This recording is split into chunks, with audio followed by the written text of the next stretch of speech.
In this video, we'll discuss the key features on the new Durham Fire Department engines. First, we'll discuss the intakes. The new engines have an intake on every side of the vehicle. There is a front intake, a rear intake, a driver's side or left side intake, and an officer side or right side intake.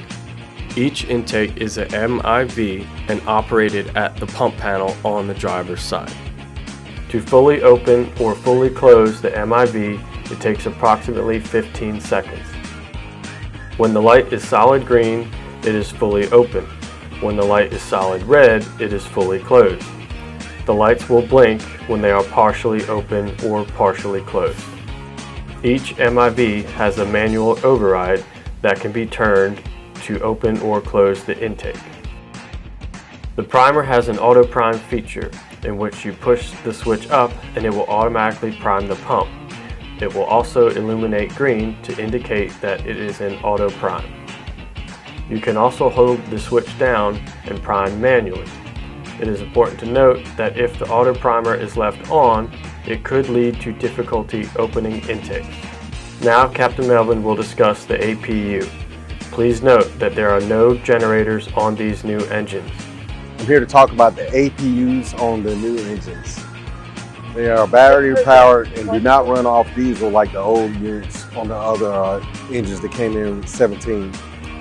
So when the truck is not in pump gear, after sitting for about 2 minutes, it'll switch over to the battery power on the unit.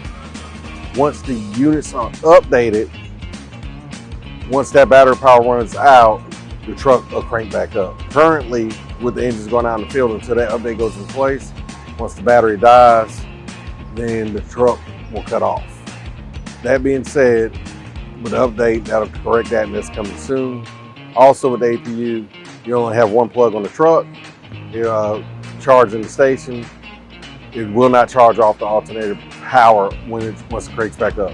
So once it's dead until you get back to the station, and then it charges back up when you plug the truck up. For drafting operations, there's two ways to hook in your hard suction. The first is removing the intake and screwing the hard suction directly in. The second is using an adapter, which will allow the hard suction to connect directly into the Stort's connections of each intake. The deck gun is telescoping and operates very similarly to the current deck guns that we have. Also in this area, we have the booster reel for trash and rubbish type fires. The 24-foot extension ladder and 14-foot roof ladder are mounted on the exterior on a Zyco bracket that is electronically operated.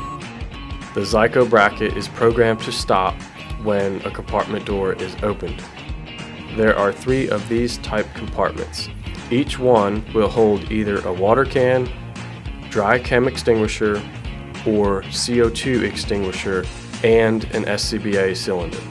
Here's a look at the interior of the new engines and some of the different features.